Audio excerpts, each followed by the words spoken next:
Make It Right, the manufacturing podcast. Relationship building is the key to success in business because people do business with people they like and trust. So, how can you build new relationships when the traditional methods of meeting people at functions and conferences, etc., are simply not available to us now? Online tools can help, and one of the key relationship building tools for business is LinkedIn. This week on Make It Right, our guest has proven success using LinkedIn to build his network and those of his clients. And we're really pleased to have Justin Stevens, Director of Marketing at Kitech Automation, as our guest. Welcome to the podcast, Justin. Good to see you again. I am absolutely thrilled to be here. Thanks for having me. Oh, it's our pleasure. And Kevin Snook, as always, is joining us. Hi, Kevin. How are you? Hi, Janet. Doing good. Thank you very much. Good. So this is an exciting conversation because, I use LinkedIn all the time, but I never know if I'm using it properly. So, Justin, you've been down this path. Tell me, when did you discover the power of LinkedIn for relationship building? Such a great question. Like you, I've been using LinkedIn for a long time, and it is a fabulous tool for specifically for business to business sales, right? And my history, I spent 10 years running a sales training franchise. So I've been in and out of it. And when I first started using LinkedIn, I did what probably a lot of you have experienced, which is you go and you connect with someone and then you send them your pitch and hope that they jump on a meeting with you, right? Now, that is the most unattractive and worst way to use LinkedIn, in my opinion, because who wants to be pitched? And let me ask you this, when you get those connection requests, can you tell if someone's going to pitch you right away?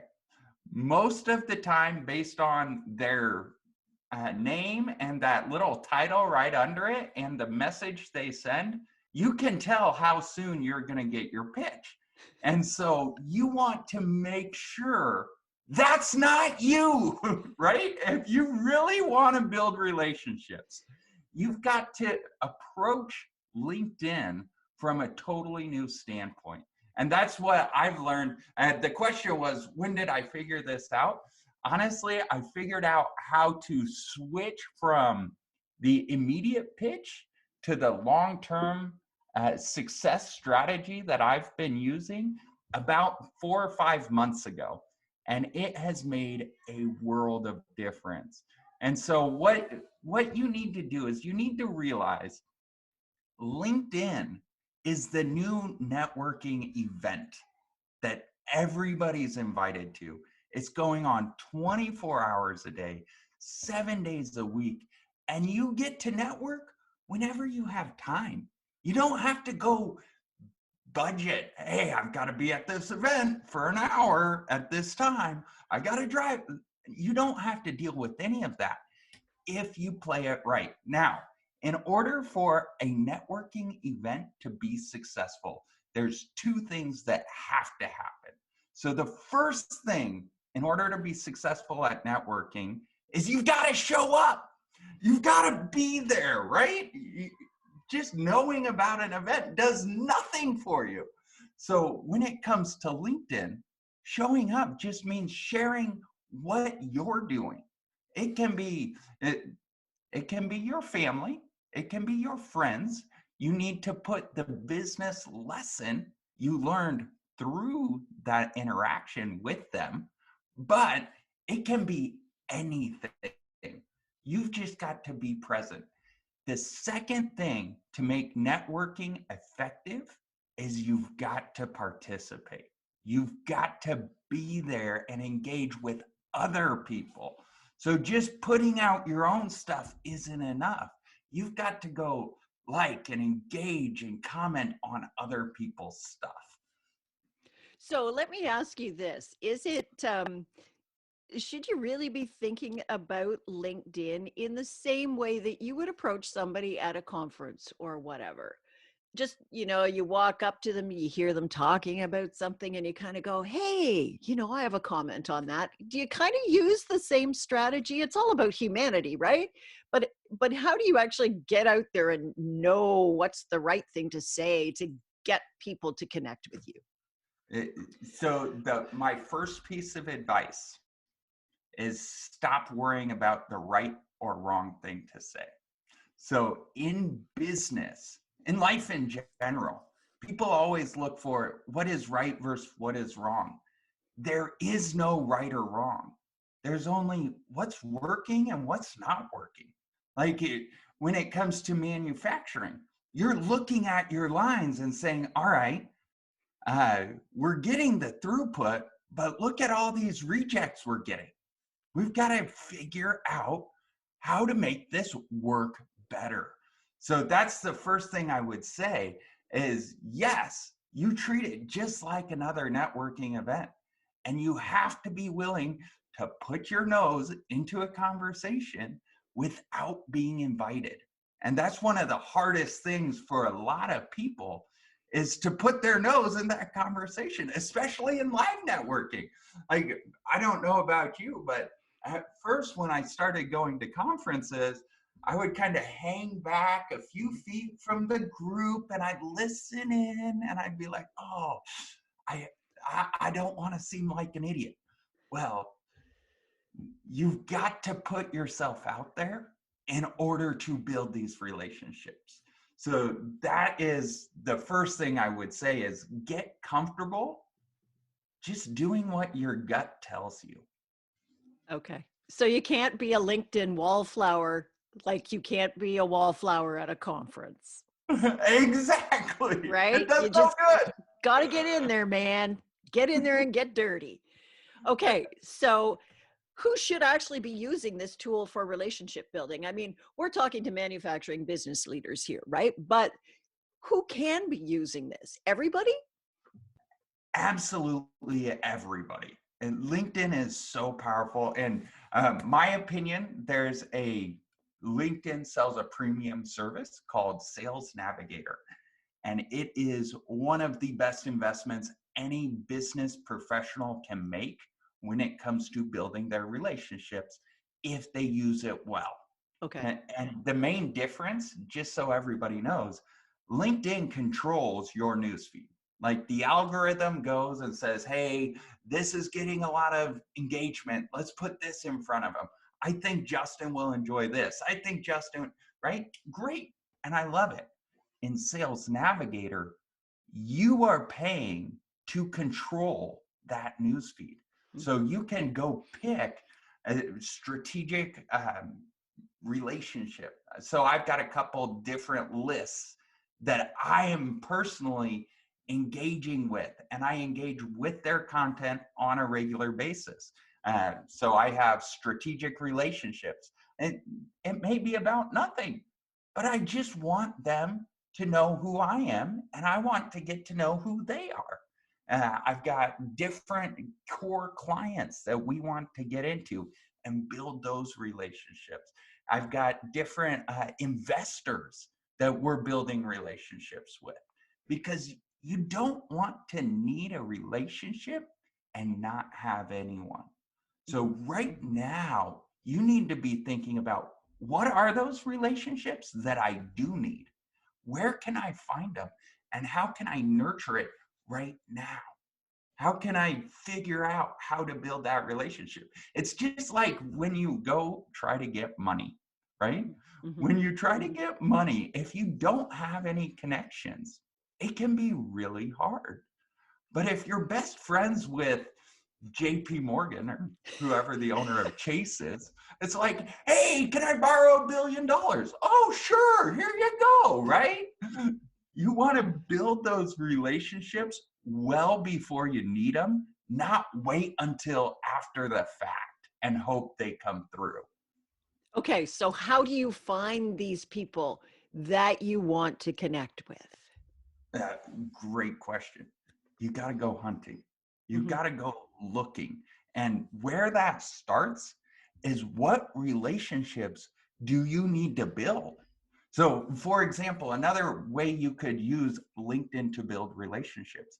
Let's say you're an employee of Nestle and you would like to get up into the top ranks within Nestle. I would go engage with all of the upper leadership within the organization, and then I would comment and like their stuff whenever they put it out. You know who's going to recognize your name when that promotion comes up? The people who can give it, right? It makes a ton of sense. And far too often we think, how can I get a sale in the next month? How can I get this prospect to do something for me right away? LinkedIn, I have found, if you play the long-term game, will be way more successful. Just in the last 6 months, I've got some crucial meetings and introductions into huge organizations that really I would never be at the same networking event with them, at least not at this stage in our company's life. Right. But we're able to build those relationships because they have 10 minutes to jump on LinkedIn and I have 10 minutes to engage on LinkedIn. Does that Okay. make sense? It makes huge sense. Makes huge sense. So I guess my next question is, if you're a business leader and you're looking for connections, you need to be on there, and in order to go out and make those connections, but also have people connect with you. What about business leaders that just aren't on LinkedIn? Or I guess actually, maybe that's not really my question, but I guess maybe the question is, are most business leaders on LinkedIn? It is a fantastic question. And I would say probably 60 to 70% are.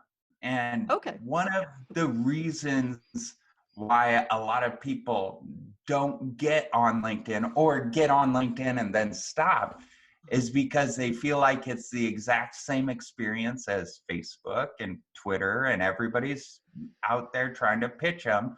And my opinion, I'm biased because it is my opinion.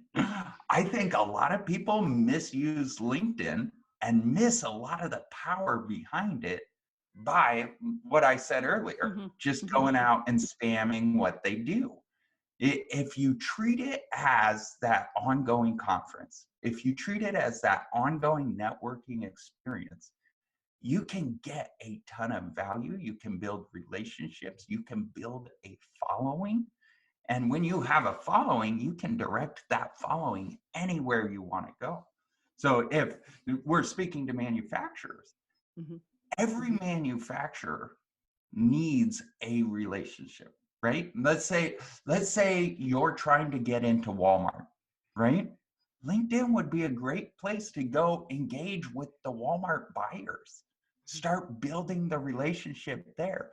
Let's say you need a strategic partner, someone else who does a similar product or service. LinkedIn's a great way to go find them.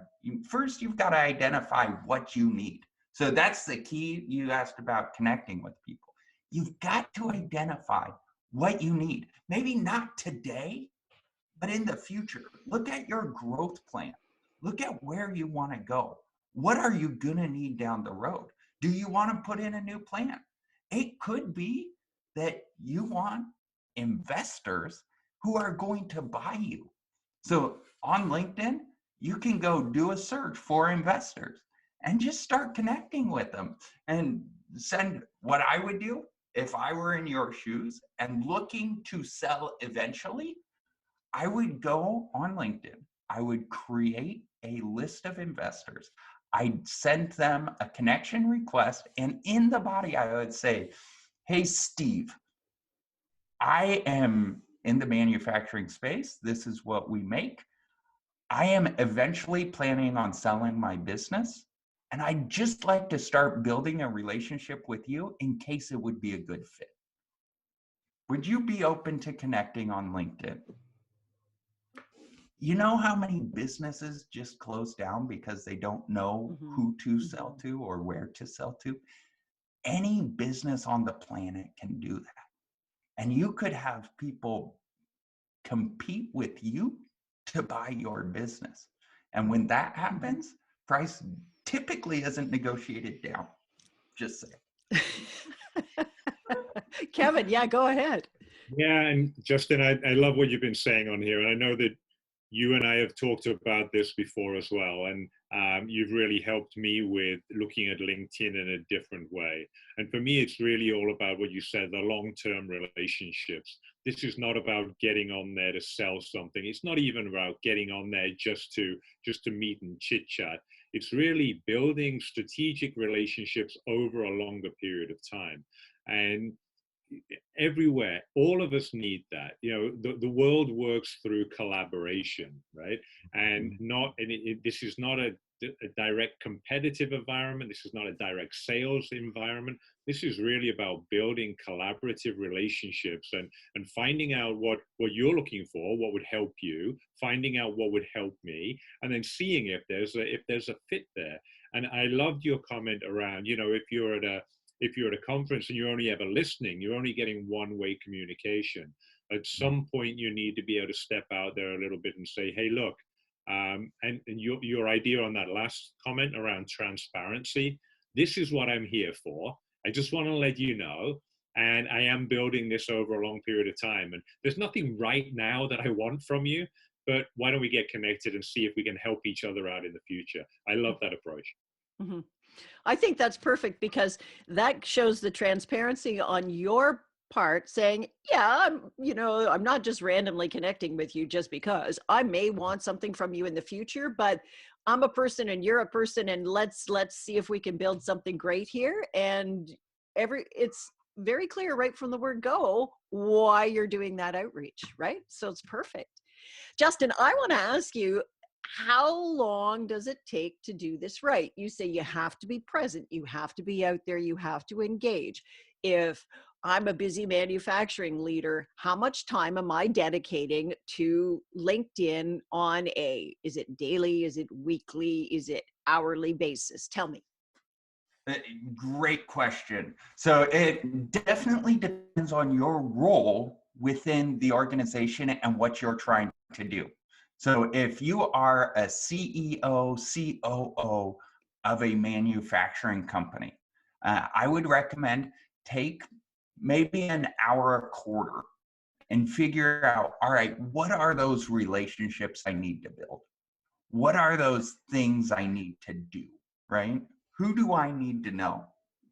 And then put together a quick strategy. It doesn't have to be in depth. And then spend 10 minutes every other day. Like, I'm talking, have you ever been sitting in a doctor's office? Mm-hmm. Have you ever been waiting to pick up your prescription? Have you ever been to the bathroom? Like, all of these places are great places to take 10 minutes and just engage with other people. And then you get that dual allocation of resources where, I mean, most people scroll Facebook anyway when they're doing that, right? So just change it from some social meaningless scrolling to something targeted that's going to help your future. Okay. I want you to share a success story about how this has really worked well for you or somebody that you know. Okay, perfect. So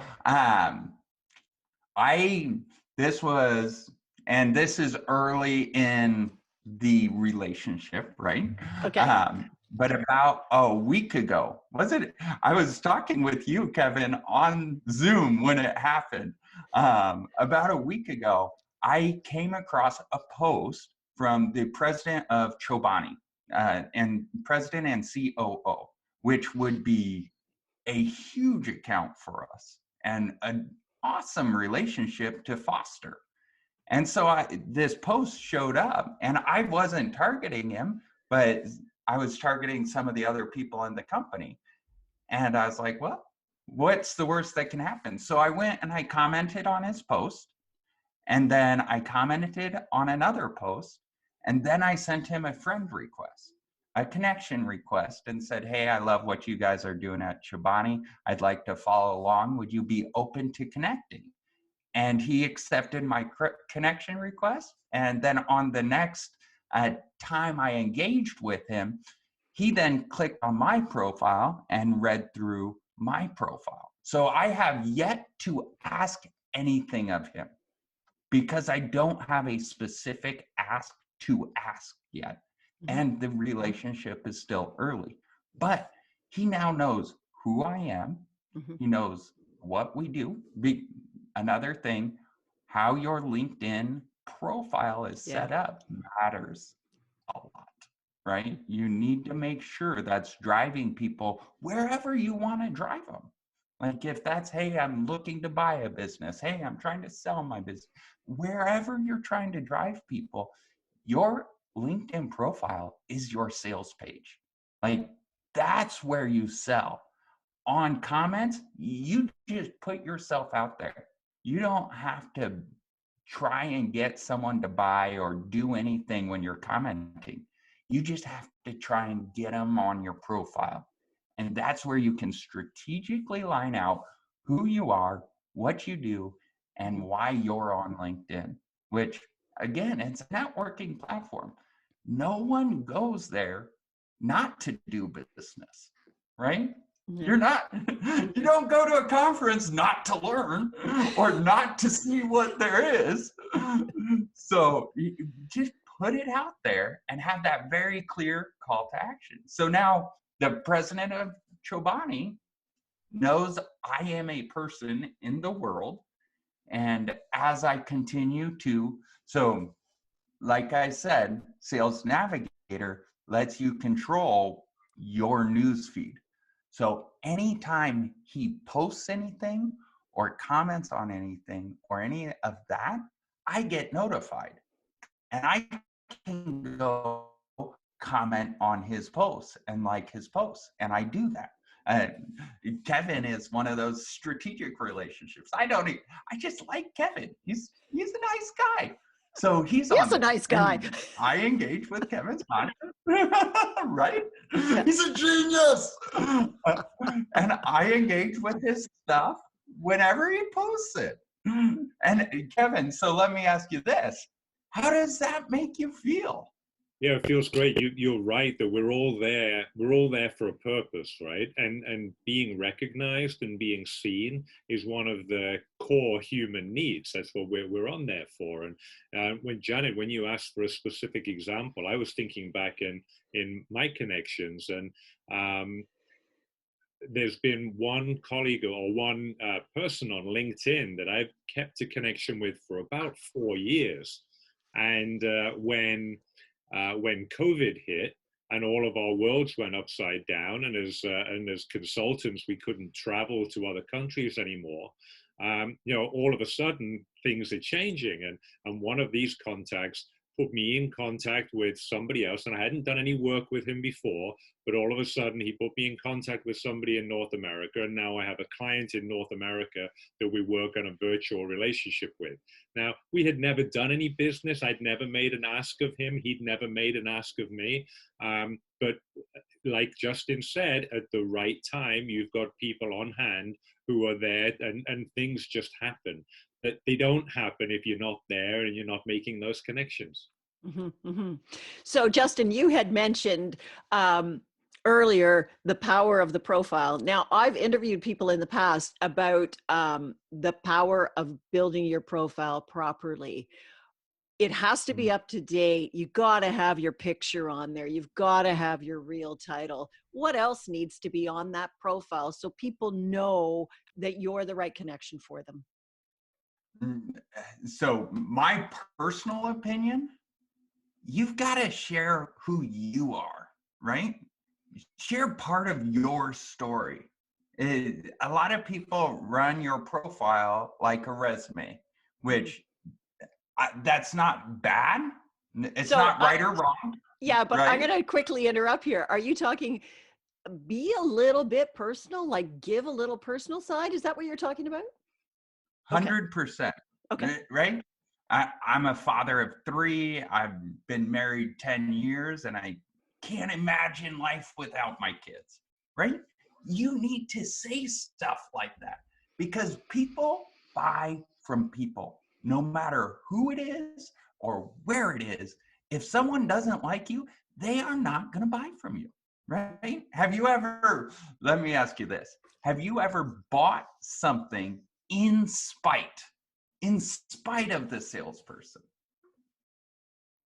I I don't. have, Yeah.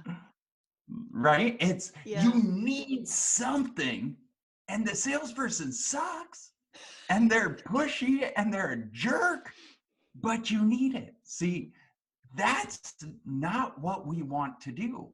We want to make sure they see who we are, because again, this is about relationship building. Think about when you're out networking. And you tell people a little bit about your family life, right? A little bit about what you do. And so I always include a little bit about me, my story, my journey. What is my ultimate goal? What is my ultimate outcome? And then I always talk about what are the problems that, again, it comes down to what are you trying to attract, right? So what are the problems that you're trying to solve for those people that you're trying to attract?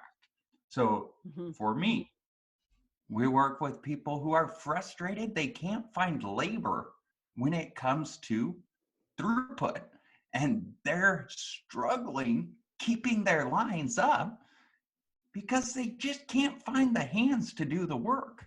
And at Kitech Automation, we do robotic integration. We do conveyors and stuff like that. And so it's not, hey, this is what we do. I do include, and the way we do this is through robotic integration and conveyor, but it's more about the problems they're experiencing right now.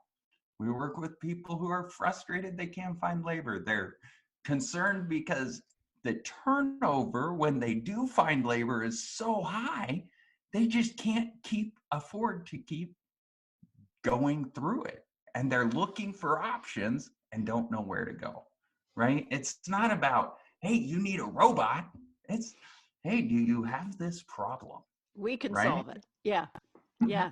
Okay. Kevin, do you have any more comments for Justin?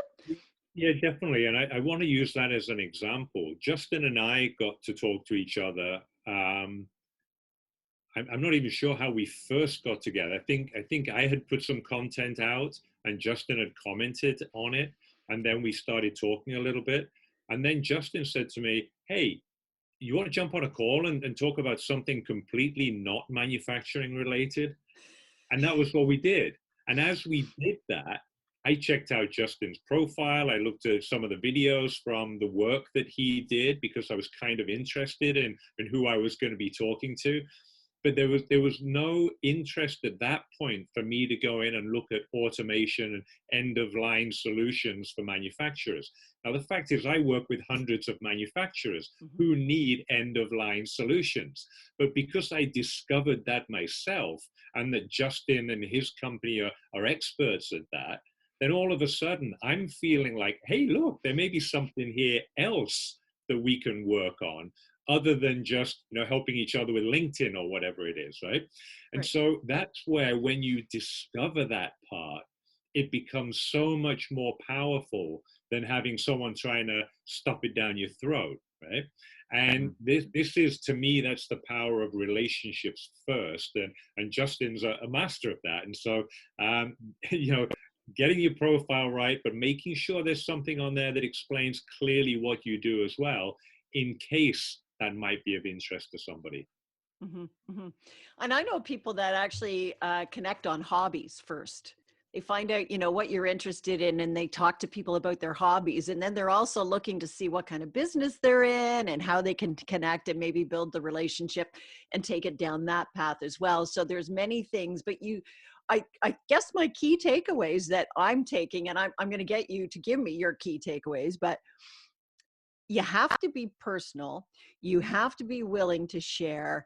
You have to be interested in the need of that other person when you get to that point where there is that, hey, maybe we can help you with that. And you have to be present, right? So those are what I'm getting from um, this whole conversation. But Justin, from your standpoint, if you're to leave business leaders with a couple of comments, what are your key takeaways? Get in there and you're on LinkedIn. What do you need them to do? So my first piece of advice is don't overcomplicate it. Whenever someone starts with something new, they tend to go, I'm going all in. Oh, LinkedIn sounds amazing. I'm going all in. I'm going to post every day. I'm going to comment on everything. Don't do it. Okay? If you don't have a LinkedIn account, here's going all in my opinion. Post once a month. Once a month. Comment on 5 posts a month. Make it easy to win. And this is true of goal setting, right? Most of us, when we set goals, we say, we're doing $1 billion this year. I know we did 500,000 last year, but we're going big, right? And we set these goals that we use as a club to beat ourselves with. And then as we're getting closer to the goal, so let's say we did that. We did 50,000 this year, set a goal for $1 billion, and at the end of the year, we only doubled to 100,000. Did you really lose? But that wasn't your goal. So instead, you pick that club up and you bash your head in and you're like, I'm a failure, right? Make it easy to win. Because I promise you, if you had set your goal at 60,000 and then in February you blew through it, guess what? You're not going to be like, oh, I met my goal. Look at me go. You're going to be like, yeah! Oh! Let's do it again. Let's go to 100. Let's go to 150, right? You're going to keep powering through. And as entrepreneurs, we do that all the time. We set these goals that are demoralizing and we can handle it. Entrepreneurs can't. Our employees can't. They get demoralized, they get upset, they get frustrated, and that lowers morale. So if you really want to do this well, set a goal that you are going to blow through. The goal could be, I'm going to sign into LinkedIn once a week. Yeah, right? Don't make it so complicated that you can't get there. And then when you do get there, you're always going to go further. When I first started working out, I hated working out growing up. I never did it, right? When I first started, I set a goal to go to the gym, like just to the parking lot. I didn't even have to go in. But over time, it got to the point where I'd go into the gym and get like a drink of water, and then I'd leave. And then over time, I actually worked out. So I made it easier on me to hit those goals. So that's my number one piece of advice. Don't go all in and think it's going to make this huge radical shift in your behaviors and your habits overnight, because it just won't. So set manageable goals and then kick them in the ass. Any final comments from you, Kevin? No, I love this conversation, Janet. And for me, it was, you picked up the bits. Be present on there, participate, be personable, and most of all, give value to people, right? Actually help people out. And when you're helping people out, then you're magnetizing them, right? That relationship is there. And so whatever it is that you can do to help, but it doesn't have to be related to your business. There's some way when we meet people, sometimes it's just helping them get a drink at the bar, right? It can become completely different. And so it doesn't have to be business related, but if you can help people out, there's reciprocity there, and you build good long-term relationships. And I think that would be the key for me. This is a long-term relationship building tool. This is not a sales tool. Okay, Justin, you had your hand up again. I did. So one other thing that I want to just encourage everyone. Most people are very withheld with their introductions, okay? One of the best ways to build relationships is to look for what is something the relationship you're trying to foster needs, and introduce them to a resource that could help them. And you don't lose anything by making a referral, and you have everything to gain. So be generous with your referrals and introductions. Oh, one more from Kevin. No? No, nothing else. I was just yep, that's perfect advice. Okay. Gentlemen, thank you so much for your time today. This is a great conversation. Justin, we'd love to have you on again. And I'm going to go and take some of your tips and see what happens with my LinkedIn profile over the next couple of weeks and see if I can start making something happen. But it's been an absolute pleasure to talk to you. Thank you so much for having me. If I can ever help anybody, let me know. I'm here to serve. Okay, great. Have a great week. Kevin, thank you. Good to see you again. Thank you, Jan. It's been great. Okay, that is our show this week. And if you're interested in finding our good friend here, Justin Stevens, he's the Director of Marketing at Kitech Automation. And yep, you're going to find him on LinkedIn. And you will also find Kevin Snook, Leadership Advisor and author of the best-selling book, Make It Right, 5 Steps to Align Your Manufacturing Business from the Front Line to the Bottom Line, also on LinkedIn, as am I. Though probably not doing it quite the way I'm supposed to yet. Anyway, that is our show this week. Thank you so much for joining us, and we'll see you again next week.